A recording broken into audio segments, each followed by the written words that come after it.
I didn't want to start recording because there's a word with a C I can't remember that comes from. It's like something neurological.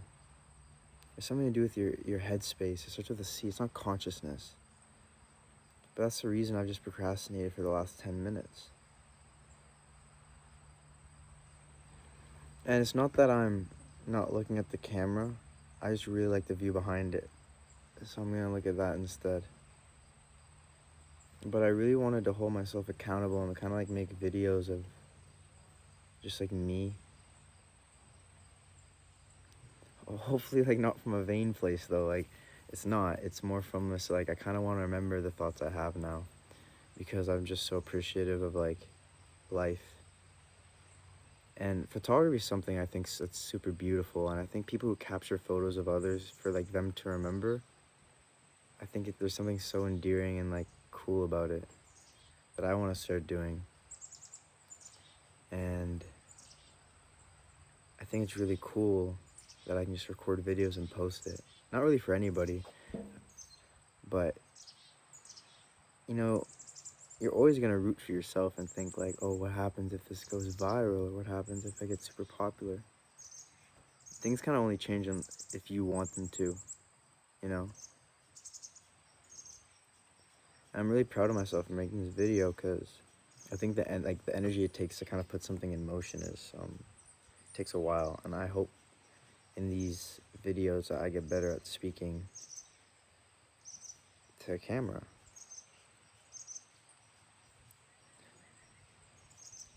And I kind of want to show you guys like my surroundings for you, because I think if I did, you would understand why I'm not looking at myself, because the surroundings are so much more beautiful. Like, it's so funny, you know? I want to show you them, but I just, at the same time, don't want to ruin it for you, because I think seeing anything for the first time through a camera is just, it's numbing. Like, the last, I don't want to say like, yeah, also, there's some things I'm trying not to say. I'm not trying to say like, I'm trying to use like better intermediary words.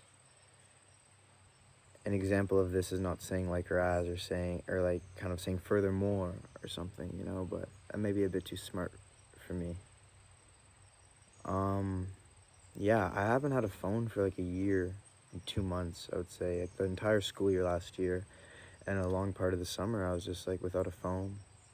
And I think I've never been happier, you know. And I was in Costco yesterday buying this one, and I think I nearly had a panic attack just because, you know, I was just so stressed out and like kind of coming back to reality. Because not having a phone is so beautiful, you know. I'm super blessed to have a cottage. So when I come here, there's no internet and I don't have a phone. My girlfriend leaves me her iPad, which is really sweet. And I'll just like stay by myself and like listen to the radio. But then I feel like old news is biased. So then I feel guilty listening to the news. It really is an interesting thing, is it? That like as you get older, you really value the information you're told, whereas when you're younger, you're just excited to like someone's talking to you, or like someone's like engaging and you're having conversations, you know, because you're learning in that younger age to have meaningful conversations. So I find like you take each one more serious, but you filter so much as an adult because you just learn so much more about yourself. And I think that's a very funny thing. Super, super funny.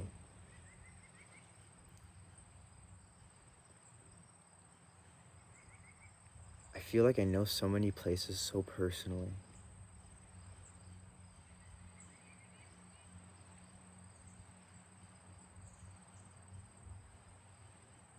And I think that's what life's about too. Is kind of like making personal connections with everything, especially people.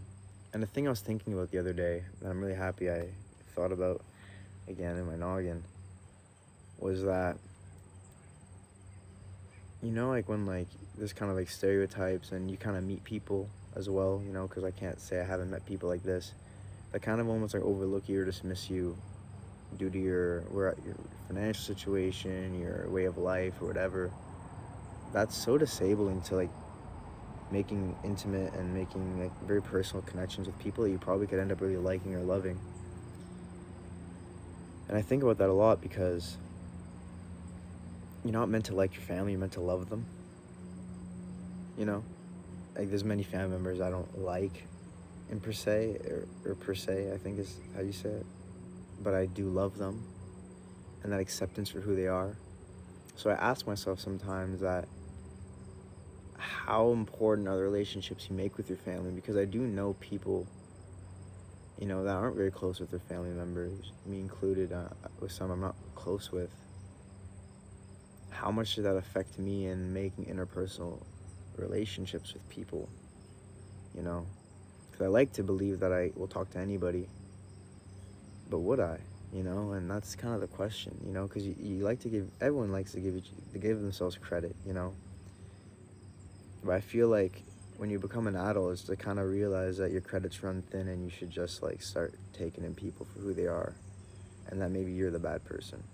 Not bad person, but like, you could be the problem. And I look more back at my life now and I realize there's so many times I was the problem, and I just hope that as I go forward, I'm better at like identifying that I fucked up, because that's okay too.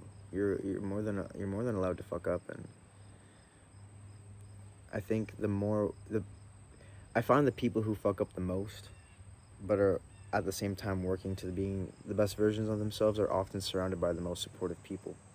Because like you see a journey in that person, you don't necessarily just see the bad things that they're doing. Like an example of this is like with my friends, I mess up a lot with just small things that escalate, like communication, like not being on time or not messaging and being completely honest when I'm embarrassed or I'm uncomfortable bringing something up. But they know I'm trying, because I do make the effort and I really try, but it's something I fall short in quite a bit. But they accept me for it, and that's why I feel so like loved by them, is that acceptance of stuff that I probably will get defensive with other people, because I could get defensive about that kind of stuff, and I feel that like urge to back myself because I know where my intentions lie, and I know that morally and ethically I try to be a good person. So when it gets questioned by people you don't necessarily trust, it can be very hurtful.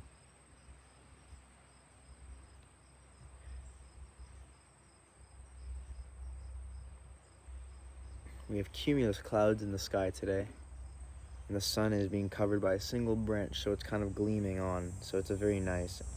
And the crickets and grasshoppers, I assume, are rubbing their legs together and making that really interesting, natural static sound. And I think of TV static, and I think that grasshoppers like rubbing their legs together, it was like nature's original static, because nothing was going on and you're hearing them rub their legs together. It's the same thing with the TV when nothing's on the TV and you just hear the something also I think about. And I know eventually this page will probably be found by my friends, and that's why I'm kind of smiling about it. But I hope this is nothing they haven't seen, and that's what I get worried about sometimes. I'm like, damn, like what if like someone sees this and is shocked that I think like this? Does that mean I just don't lead my best foot forward? Or just in group settings, I'm just not truly myself. I'm not really I'm just, who I am is how I feel in the moment. And that's not taught enough anymore, because consistency is such a sought after thing and such a attractive thing, like doing it every day, and all that. But like I don't want to do it every day. I just kind of want to be myself every day, and wherever that brings me to is who I am. You'll catch me doing a lot of different things, and a lot of it is just because I don't really want to accept a mediocrity in my life. But consistency isn't mediocrity, but it can kind of develop into that through just like, for example, I work out every day. I love the routine of working out, but then I catch myself not kind of increasing the load of what I'm doing in my workouts.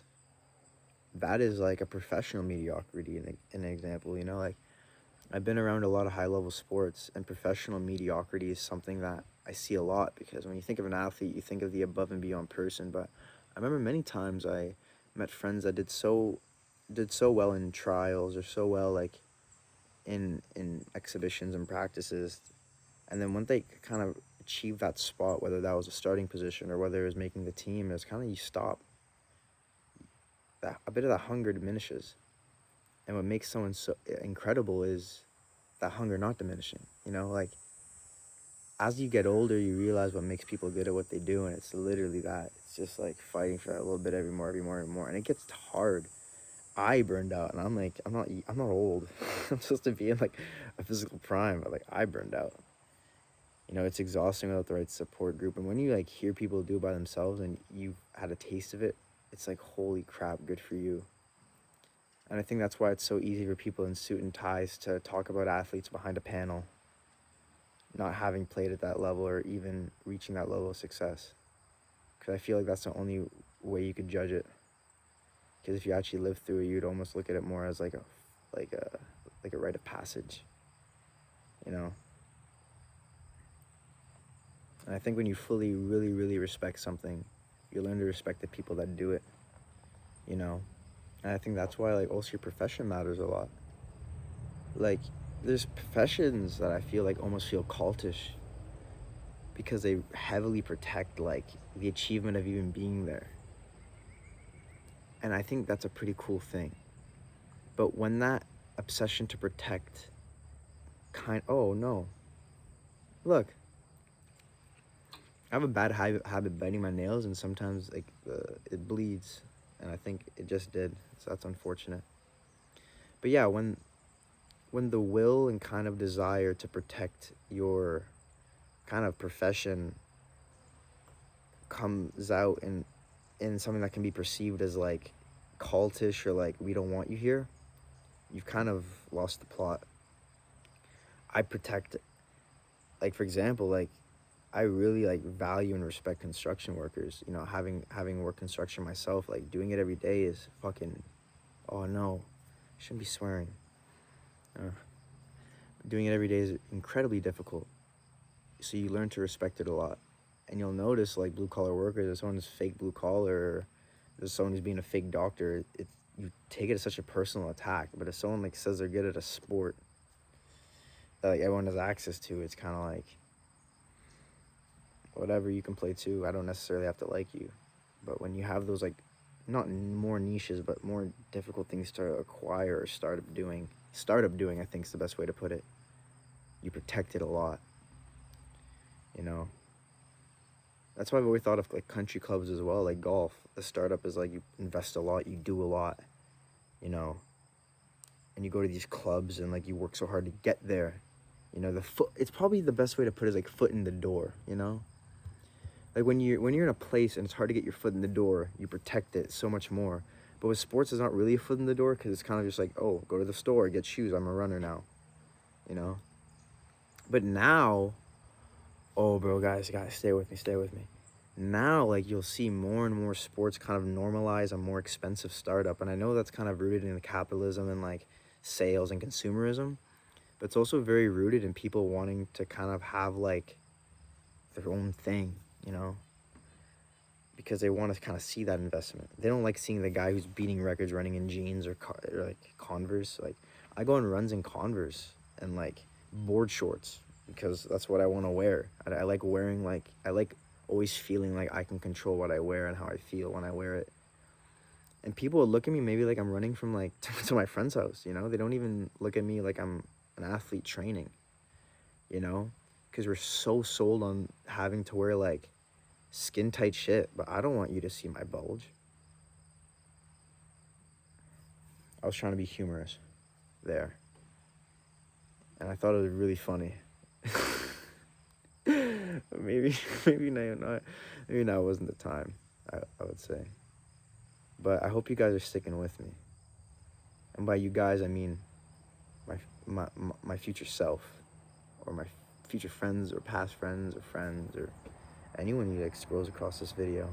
And if anyone actually do you know how flattering it is for someone to watch your whole video? Like, this is the first YouTube video I've kind of made for myself, like sitting down and recording.